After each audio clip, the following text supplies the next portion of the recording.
Hey, this is Doug C. Brown with the CEO Sales Strategies Podcast, coming to you live from my home office here.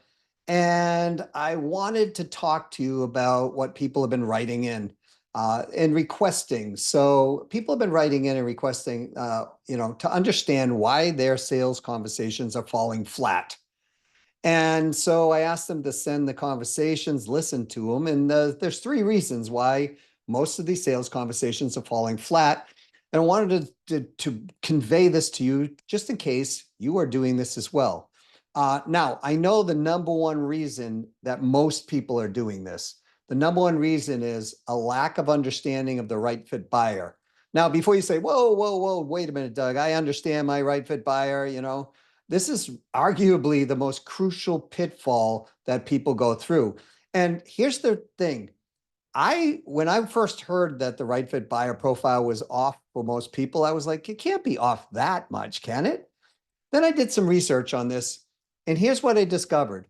Now, Harvard University, Harvard School of Business, Wharton School of Business, many other very prominent companies have done research on understanding the right fit buyer.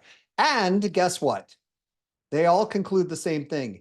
97% of people selling or companies selling in part or in full do not understand their ideal right fit buyer. Now, what does that mean? That means that they don't understand the business return on investment, the personal return on investment, the reasons why they're buying, why they're not buying, all of that data they don't understand. So think about this. If you're going into a sales conversation and you don't understand that, then things are going to be off, like your messaging. Things are going to be off, like, do they actually have a genuine need for your product or service? Is facing the specific problems that they're facing today? Does your solution actually solve that? And do you know what that is, right? Is your company values and long-term goals aligned with what they're looking for? Are you speaking to the right person? Do you know how many people are speaking to the wrong person? They're trying to speak to the decision maker, and you should be speaking to the apex decision maker. That apex decision maker is the one who reigns supreme over anyone else. Now, if you're not doing these things, then your conversations are going to be off. It's not just about understanding demographics and psychographics.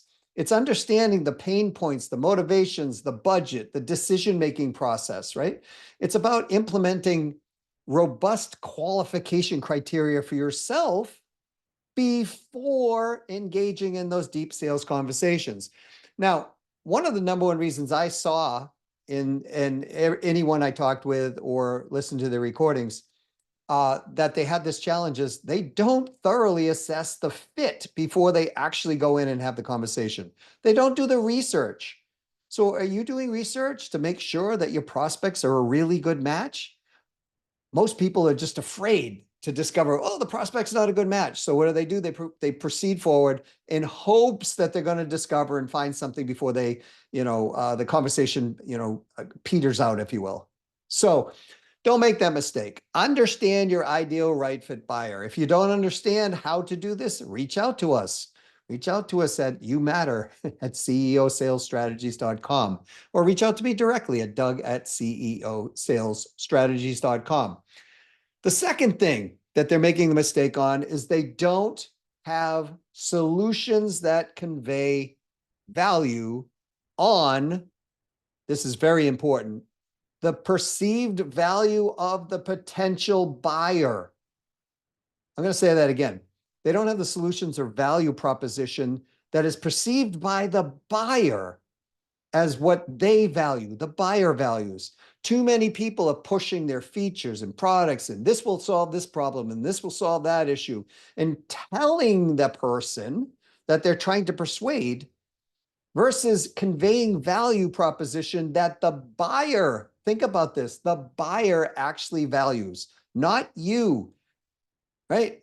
I'm sure there's lots of things about your company around your services that you value, but if they don't value what you value, then there's a mismatch. And guess what? The conversation's going to be off. Going back to the ideal right fit buyer, if you don't know what they value, how can you convey value proposition to that? and telling, not listening, if you will. So the third thing is too much talking on the salesperson's point, right? They're like trying to demonstrate their expertise. They're trying to demonstrate how smart they are. They're not listening enough.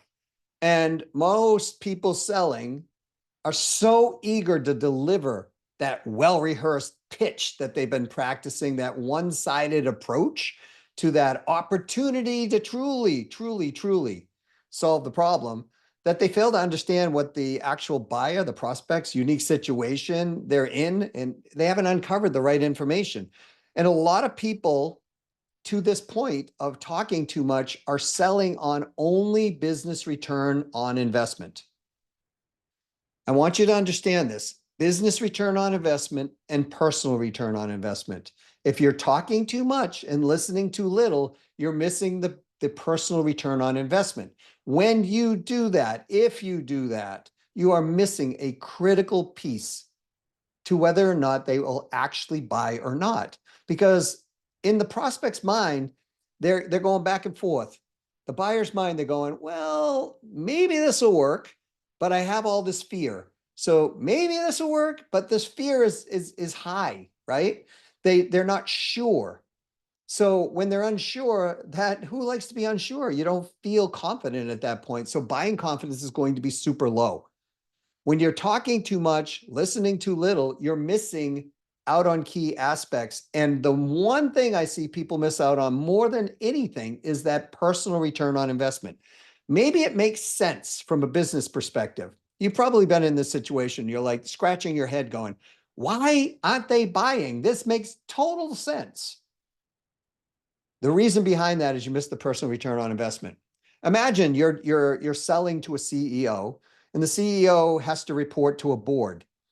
And you never ask the question about how is the decision-making process and how is the evaluation process, after the decision is made. Is there a board member, a board that actually, also is present in the situation, or, you're responsible to, et cetera, et cetera, et cetera. Now, if you don't ask that question, you're not going to know. But the CEO could be thinking, man, if I make this wrong decision, the board's going to come down on me. And frankly, I'm concerned I'm going to lose my job. If I lose my job, then that means I lose the money coming in. If I lose the money coming in, my family is going to suffer, and I'm not going to make that mistake. So if you were able to allay their fear over that, if you were able to convey the personal return on investment, not just the business return on investment, hey, if you do this, you'll save this kind of money, or hey, you'll improve this productivity. Hey, you'll be better off because of these reasons. And the person goes, yeah, I agree with that. And deep inside, they're going, but if this goes wrong, my whole life's going to change for the negative, and I don't want that. So what do? They stop the sale from going through. True story. I was selling a corporate cellular package at one time, right? I used to sell telecommunication services, and I went in, it was a pretty big deal. And in the middle of it, I asked that person, who are you reporting to? Is that person, looking at this as it's a good thing or not a good thing? We're having that conversation. And the gentleman looked across the room, the table to me, and said these words: Doug, I just want you to know, if this doesn't go right, I'm not going down alone. You're going down with me. Now, isn't that information you want to know?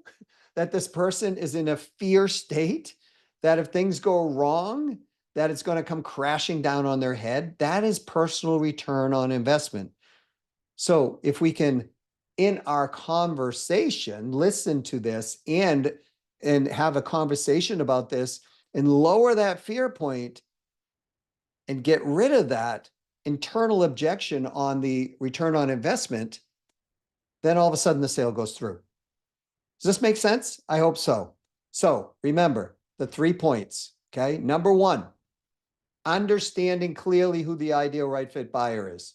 Number two, focus on conveying value perception, not just features and benefits and solutions, but the value perception that your buyer or buyers, if there's influencers in the room and co-decision makers, right? Be talking to the apex decision maker, but convey the value that each one of them perceives. How do you know that? You do the research up front on your ideal right fit buyer and the influencers that are around that. Number three, understanding the business return on investment and the personal return on investment, and clearly understanding that not just from the research that you've done, by talking less, asking more questions, and listening more to the people that are interested in potentially doing business with you, and listen for the business return on investment and the personal return on investment that they are seeking.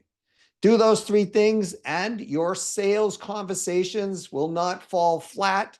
They'll elevate themselves, and you will sell more. All right, as I always close out, go out and sell something today, right? Sell a lot of it if you can.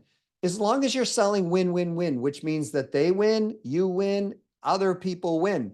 Why do you want to do it that way? It's the best sale in the world. You build trust. Trust conveys value to most people, and people feel safe in trust. And guess what they'll do for you? They'll buy more from you. They'll buy from you again. They'll refer you other business. They'll convey their trust in other people so that you can pick up and extend the buying frequency and expand your sale and new clients. And what does it cost for a referral? Little to nothing. So go out and play win-win-win, right? Don't discount, because if you can convey your value proposition and they see value, remember, flights going from Boston, where I'm from, right? New Hampshire, going from Boston to London, I've never been on a flight that wasn't full on first class. Now, those tickets are way more money, but the value perception is what people are buying there. That's why they're full. All right. Until next time. Oh, and by the way, if those of you are interested in growing your revenues, reach out to me at doug@ceosalesstrategies.com. We're also going to be running a revenue growth academy or university. If you're interested in that, let me know. And we're also opening an insurance business, and we're looking for people who are actually looking to make between $75,000 and $250,000 a year, in the insurance world. If you're interested in any of those, you know anyone, send them my way, would you? Again, doug@ceosalesstrategies.com. If you want to learn a little more about me, Doug Brown 123, that is my LinkedIn. And until next time, go out, sell something, sell a lot of it, make it profitable, play win-win-win, and to your success.